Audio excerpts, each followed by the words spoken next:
Hello बच्चों, तो चलिए इस प्रश्न को पढ़ते हैं। वक्र एक्स स्क्वायर बराबर वाई माइनस 6 पर बिंदु 1,7 से खींची गई स्पर्श रेखा वृत्त x square plus y square plus 16x plus 12y plus c बराबर 0 को स्पर्श करता है। बिंदु विकल्प ए 6,7 पर, विकल्प बी -6,7 पर, विकल्प सी 6,-7 पर और विकल्प डी -6,-7 पर। तो यहाँ पर देखो, हमें सही विकल्प का चयन करना है। ठीक है, तो प्रश्न में आगे बढ़ने से पहले इस प्रश्न से संबंधित जो मुख्य अवधारणा है उसकी हम चर्चा कर लेते हैं। तो देखो, मुख्य अवधारणा क्या हो जाएगी। यदि यदि देखो कोई द्विघाती समीकरण है ए एक्स स्क्वायर प्लस में बी एक्स प्लस में सी बराबर 0, ये द्विघाती समीकरण है, यानी एक का मान शून्य नहीं हो सकता। ठीक है, के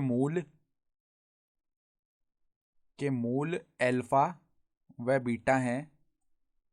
ठीक है, तो अगर हम अल्फा और बीटा इसके मूल बोल रहे हैं, तो अल्फा प्लस बीटा का जो मान है ना -b/a के बराबर आता है, और अल्फा बीटा का जो मान है ना c/a के बराबर आता है। ठीक है, तो अब देखना हमें क्या बताया हुआ है कि वक्र दिया हुआ है। कौन सा वक्र? सी वक्र बोल देते हैं एक बार। एक्स स्क्वायर बराबर y-6 पर बिंदु 1,7 से खींची गई स्पर्श रेखा। ठीक है, तो देखो सी पर, यानी सी के बिंदु, ये जो वक्र सी है इसके बिंदु 1,7 पर जो खींची गई स्पर्श रेखा आएगी, 1,7 पर खींची गई स्पर्श रेखा देखो किस प्रकार से लिखेंगे। वक्र के बिंदु x1, y1 पर खींची गई स्पर्श रेखा निकालने के लिए हम क्या करते हैं, वक्र का जो समीकरण है उसमें अगर देखो, अगर एक्स स्क्वायर लिखा हुआ है उसके स्थान पर हम x1 रख देते हैं, बराबर देखो अगर y लिखा हुआ है ना तो उसके स्थान पर हम y प्लस y1 लिखते हैं, और माइनस में 6 आ जाएगा। तो अब देखो x1 का मान 1 हो जाएगा और y1 का मान 7 हो जाएगा। तो ये क्या हो जाएगा, देखो x1 की जगह हमने 1 रखा तो x बराबर में y प्लस में, देखो यहाँ पर y1 का जो मान ना वो कितना है, यहाँ पर देखो y1 प्लस में y1 बट्टा में 2 भी लिखना पड़ता है। ठीक है, यानी कि y का पद है ना, तो एक्स स्क्वायर के पद को तो हमने x(x1) रखा, और जो y का पद होता है उसके स्थान पर हम y प्लस y1 बट्टा 2 लिखते हैं। ठीक है, तो अब देखो x गुणा में x1 का मान है 1, बराबर में देखो y प्लस में y1 का मान कितना है 7, बट्टा में आएगा 2, माइनस में 6। तो अगर हम यहाँ से देखो लेस लेके पदों को सरल करें ना, तो यहाँ पर देखो किस प्रकार का पद बनने वाला है हमारे पास, y प्लस 7 -12/2, यानी कि ये बन गया y -5/2। तो यहाँ से देखो y का मान लिखे ना अगर, तो वो क्या आ जाएगा, 2x प्लस में 5 आ जाएगा मान। अब हमें बताया हुआ ये आ गई हमारी स्पर्श रेखा, जो कि कौन से वक्र की है, एक्स स्क्वायर बराबर y-6 के बिंदु 1,7 पर खींची गई स्पर्श रेखा है। अब हमें बताया हुआ है सवाल में कि ये जो स्पर्श रेखा है ना, ये इस वृत्त की भी स्पर्श रेखा है। तो हम वृत्त के समीकरण में देखो, वृत्त का समीकरण क्या है, एक्स स्क्वायर प्लस में वाई स्क्वायर प्लस में देखो क्या है 16x प्लस में 12y प्लस में देखो c बराबर 0। तो c यहाँ पर क्या है, अज्ञात मान है। तो ये जो स्पर्श रेखा है ना y बराबर 2x प्लस 5, ये इस वृत्त की भी स्पर्श रेखा है। तो वृत्त के समीकरण में हम जब इस स्पर्श रेखा से y का मान रखेंगे ना, तो जो हमारे पास द्विघाती समीकरण बनेगा उसके मूल बराबर आएंगे, क्योंकि ये स्पर्श रेखा आ रही है ना।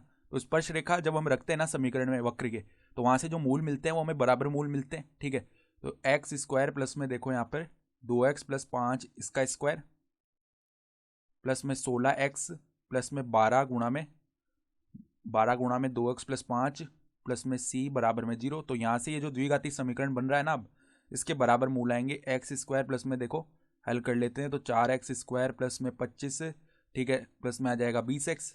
ठीक है, फिर प्लस में 16x प्लस में 24x प्लस में 12×5 = 60 प्लस में c बराबर 0।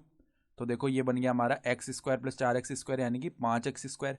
फिर देखो 20x प्लस में 16x हो गया 36x।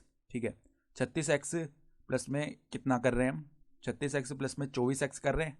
तो ये हमारे पास में कितना आ जाएगा, यहाँ पर देखो 36x प्लस में 24x करेंगे ना हम, तो हमारे पास में देखो कितना बन जाएगा।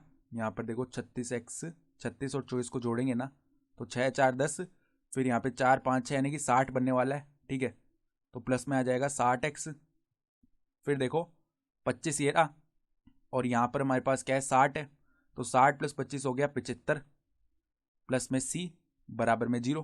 तो ये जो द्विघाती समीकरण आया ना, इसके जो मूल होंगे ना, अगर इसके मूल हम अल्फा और बीटा बोल रहे हैं, तो यहाँ से अल्फा बराबर बीटा आएगा, क्योंकि स्पर्श रेखा का समीकरण रख के हमने द्विघातीय समीकरण बनाया है। ठीक है, मतलब स्पर्श रेखा से मान रखा है हमने y का। तो अगर हम इसके मूलों का योग देखें तो वो क्या आएगा, -b/, यानी कि -60/5 यानी कि -12। अब चूंकि अल्फा और बीटा बराबर है ना, तो अल्फा प्लस में बीटा की जगह हम अल्फा लिख सकते हैं। तो 2 अल्फा का मान जो है वो -12 आ गया, तो अल्फा का मान हमें यहाँ से मिलेगा -6।